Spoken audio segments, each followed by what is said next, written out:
Bienvenidos a mi podcast Lina Más que 50. Hoy me encuentro con el doctor Juan Carlos Paredes, psiquiatra de alta trayectoria, y hoy estaremos conversando sobre la depresión. Escúchalo, no te lo pierdas, sé que te va a gustar.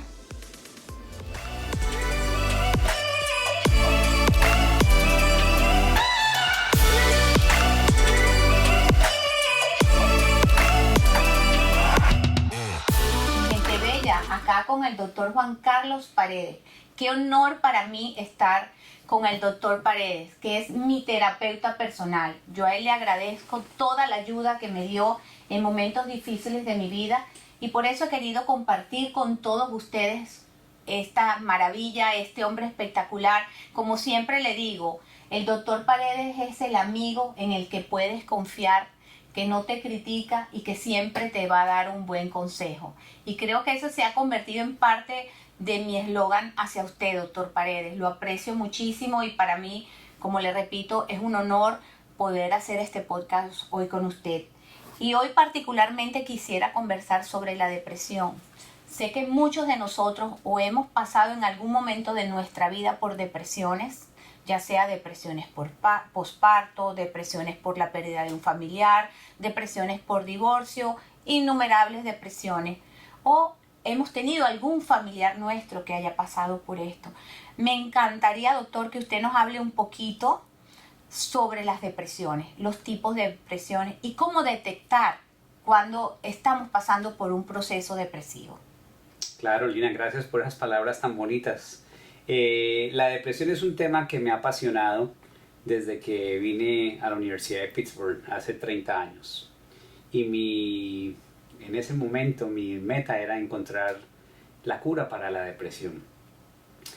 A través de 30 años de estudio y de investigación, me di cuenta que la depresión es diferente en cada uno de nosotros. La depresión es una condición que es el resultado de la acumulación de estrés en la mayoría de nosotros. Es diferente la sensación de tristeza cuando pierdes a un ser querido o la sensación de tristeza cuando, por ejemplo, tienes un divorcio, a lo que la gente llama hoy en día como depresión mayor,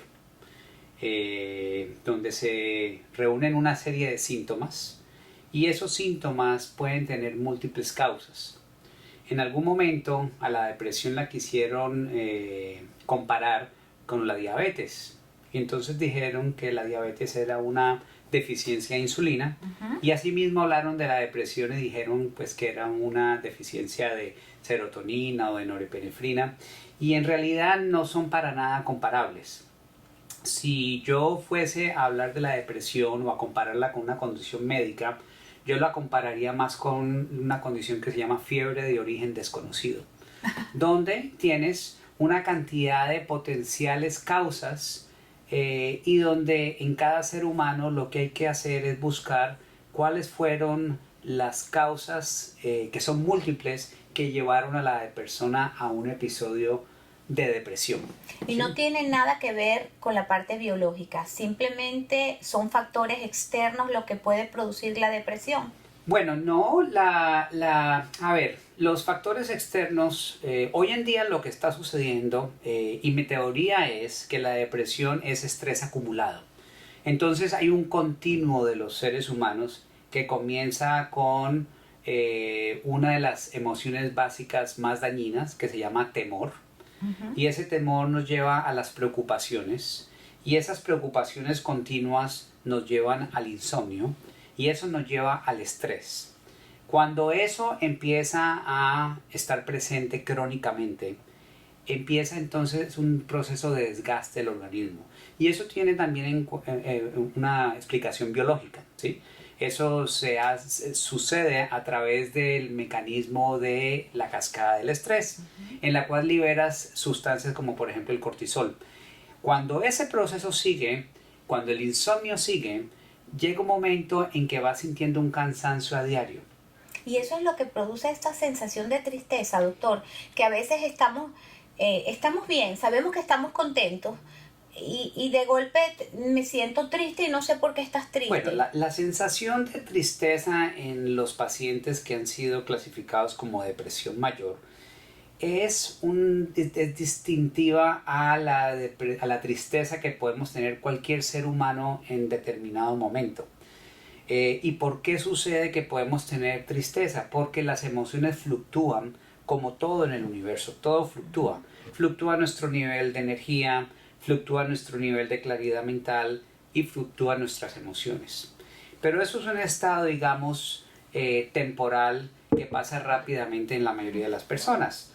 En la persona que está expuesta al estrés y se va acumulando y se van presentando una serie de cambios biológicos que sucedieron por el enfoque de la persona a sus problemas o por su estilo de vida, no en la mayoría de los casos porque tenían defectos genéticos, y ahí es donde mi enfoque diverge de lo que se dice tradicionalmente, que nacimos con una serie de defectos genéticos y que esos genéticos nos llevan a deficiencias biológicas, químicas en el cerebro, y que eso causa la tristeza y la depresión. Es al contrario, los eventos de la vida que nos producen estrés, que en la mayoría de las veces no nos deberían de producir estrés, eso va llevando a un agotamiento crónico. Y ese agotamiento crónico, al ver la persona que no duerme, que no se concentra y que no entiende de a dónde vienen esos síntomas, eso le va produciendo tristeza. Pero esa tristeza es diferente a la tristeza que sucede cuando te divorcias o cuando pierdes un ser querido. Son dos sensaciones totalmente distintas, o dos tristezas totalmente distintas. Entonces, cuando la gente dice estoy deprimida, hay que tener mucho cuidado, porque en una sociedad consumista como la nuestra, inmediatamente eso lo extrapolan a decir, oh, tú tienes una depresión mayor y necesitas medicaciones. Tú le preguntas a un universo de 10 personas que te dicen estoy deprimida, y le pides a cada persona que te diga qué quieres decir tú con eso, y cada persona te va a dar una respuesta diferente. Unos te van a decir estoy triste, otros te van a decir es que no me puedo concentrar, otros te van a decir es que no me dan ganas de hacer lo que me gustaba antes, otros es que no tengo energía. Entonces es mejor a cada persona entender cuál es el proceso único que está viviendo esa persona, ¿sí? De esa manera logramos entender la depresión de esa persona, ¿sí? Muy interesante, doctor. Pues yo pensé que en realidad la depresión en general eran todos estos síntomas juntos, ¿no? Todo lo que usted está diciendo. Pero sí, usted tiene razón. Hay veces que uno dice, estoy deprimida, no tengo ganas de hacer tal cosa, o estoy deprimida porque hoy no me quiero levantar de la cama. Pero yo creo que son situaciones, ¿verdad? O Pues sea, no es que esté deprimida. Hay que analizar, por ejemplo, estoy deprimido porque no quiero ir al trabajo. Ajá.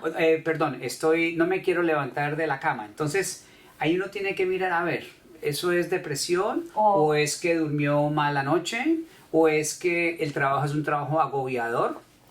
¿O es que tienes apnea del sueño y entonces tienes un dormir de muy mala calidad?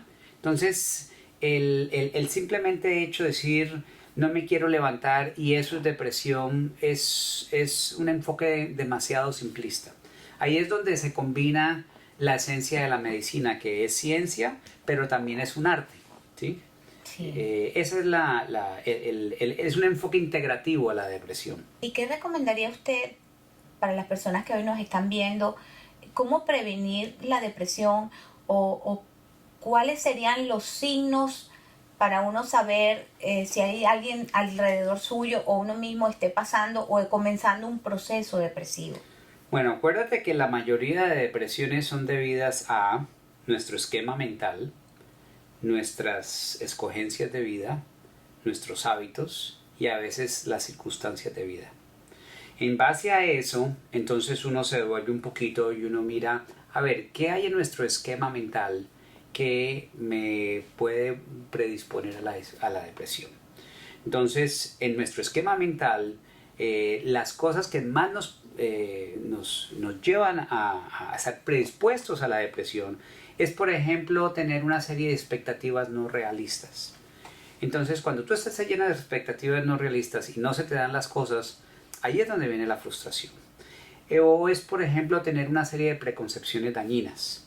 O es, por ejemplo, mirar situaciones de la vida como una amenaza muy grande, cuando simplemente es un problema de la vida y que es parte de la vida.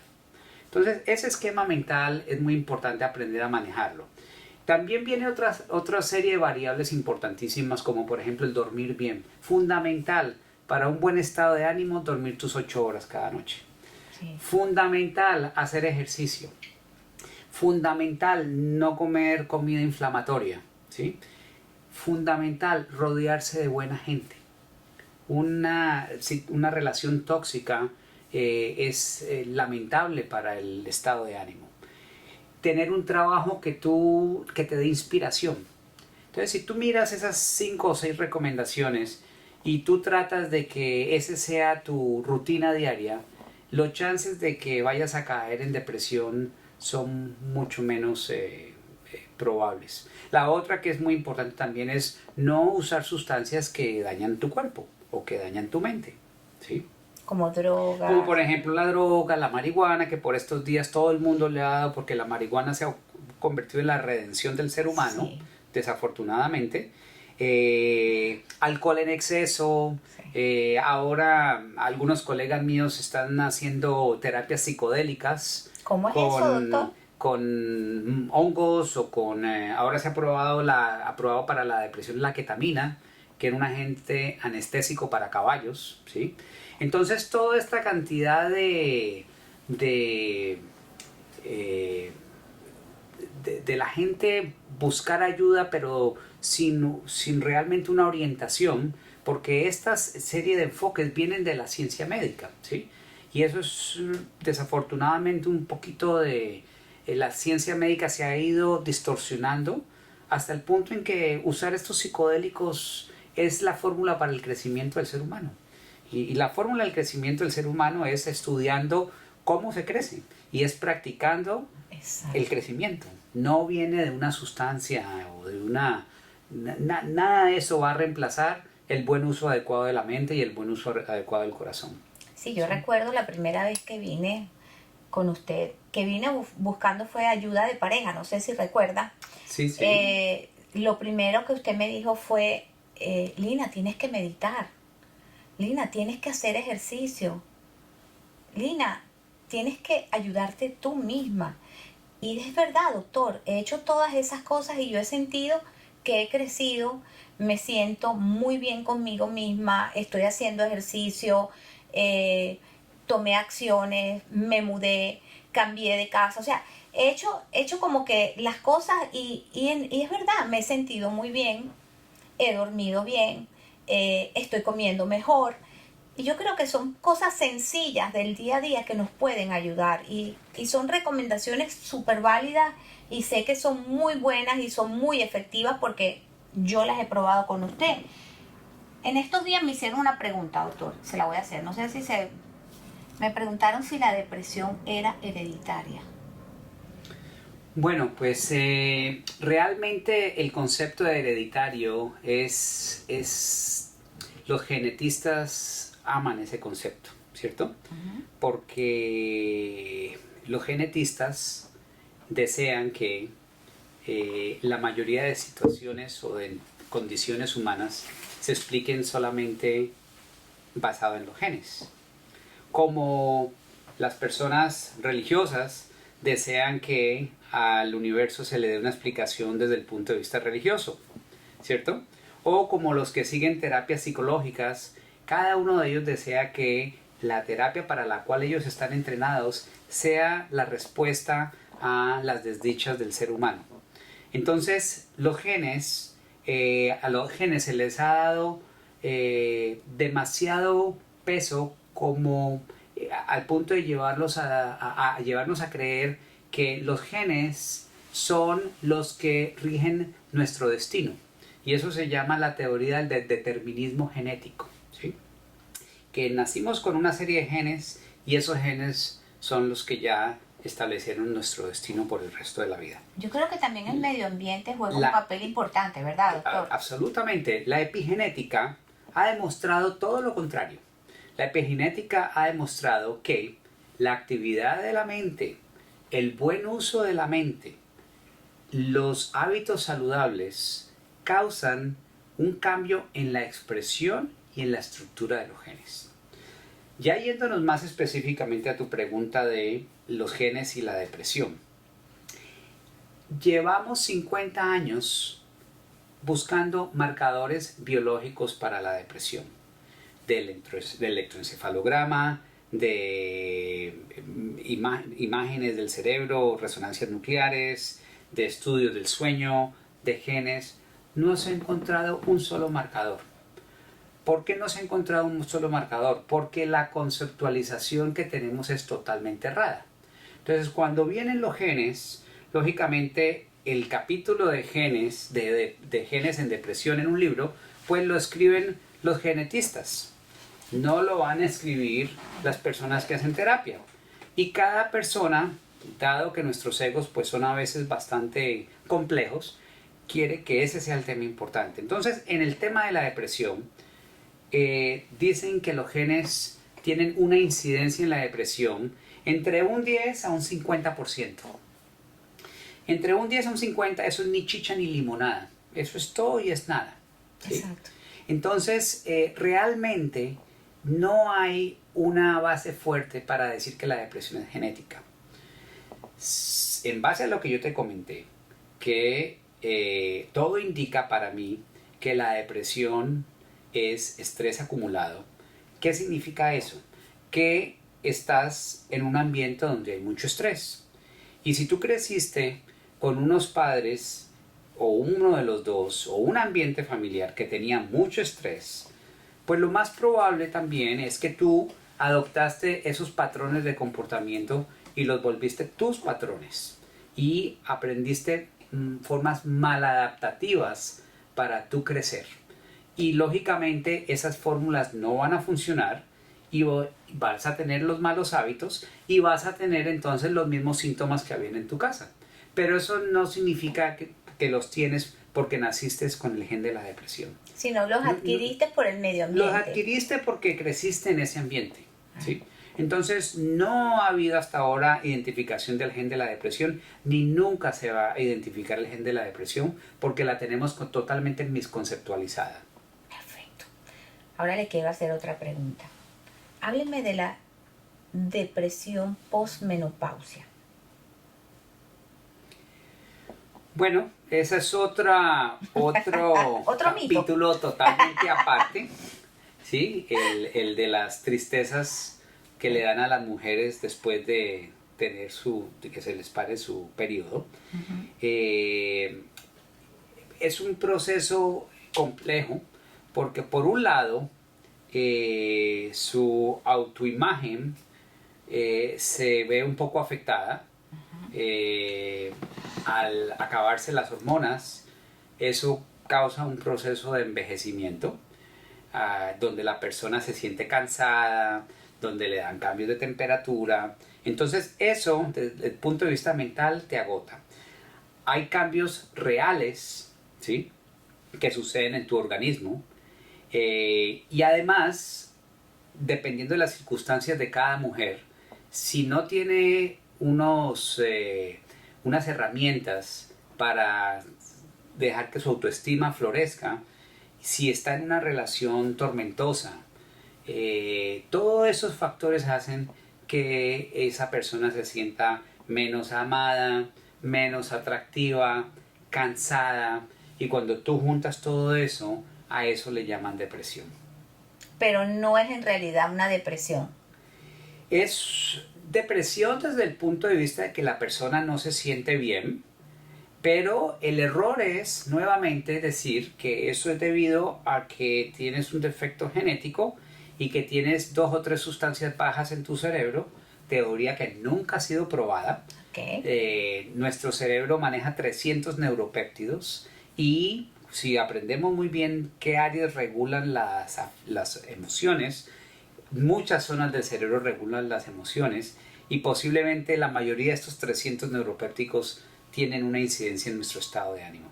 Entonces, sí, el enfoque es bastante similar al de una persona que no sea mujer o al de una mujer que no esté menopáusica, y es, nuevamente, hay que mirarlo integralmente. Cada caso es distinto, como dijo. Cada caso es diferente, pero las emociones se procesan en el mismo cerebro que tenemos todos. Nuestro diseño cerebral es el mismo en todas las personas y todas las personas tenemos potencial para salir adelante, muchas veces sin necesidad ni de pastillas y muchas veces sin necesidad de terapia tradicional, de Sí. psicoterapia tradicional. Sí, yo sé que a usted le gusta la terapia de la meditación, relajación, entre otras. Háblenos un poquito de A ver, eso. yo hago tratamiento de la depresión desde un abrazo hasta terapia interpersonal, terapia cognitiva, meditación, medicaciones, deporte, electrochoque. Hago toda la gama de tratamiento para la depresión, ¿sí?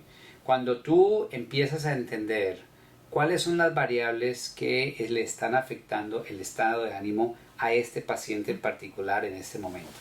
Eso es casi como una disección quirúrgica. Y entonces tú vas área por área y vas tomando los correctivos en cada área. Sí, bueno, pero esta ya es una depresión severa. ¿Cuál es una depresión severa? Cuando ella electroshock me quedé así como que, ups. Ya, Sí, ya, claro. esto ya es para una depresión Claro, severa, ¿no? claro. Ya alguien que está bastante... Claro, pero en algunos casos le puede salvar la vida a una persona. Claro. Sí. Doctor, Entonces, pero me hiciste una pregunta, disculpa que verdad, te verdad. interrumpa, Tienes razón. acerca de la meditación. Sí, Acuérdate que te comenté que la depresión es estrés acumulado. Y el estrés, en general, es un mecanismo que los seres humanos desarrollamos hace muchísimos años, en una época en la cual necesitábamos estar muy atentos a nuestro ambiente, porque si no, significaba a veces morir. Esos mismos mecanismos para sobrevivir los hemos ido utilizando, y te estoy hablando que esos mecanismos los tenemos desde hace millones de años. Hoy en día nuestro ambiente no es un ambiente tan agresivo como solía ser en otras épocas. Y la mayoría de lo que llamamos depresión es porque situaciones que nos están pasando las detectamos como que fueran peligrosas para nuestra integridad. O si son un poco inconvenientes, le ponemos el zoom in y la volvemos mucho más graves. Entonces, esas preocupaciones continuas van desgastando a la mente, ¿sí? Por eso la meditación puede ayudar muchísimo porque va calmando la mente emocional.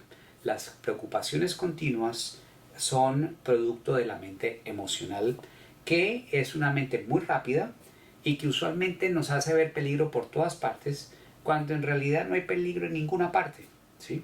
Pero es tan rápida y tan intensa que hace que creamos que esa sea la realidad. Para contrabalancear eso, tenemos mecanismos de relajación, tenemos la mente racional, tenemos el espíritu. Entonces la meditación va calmando la mente.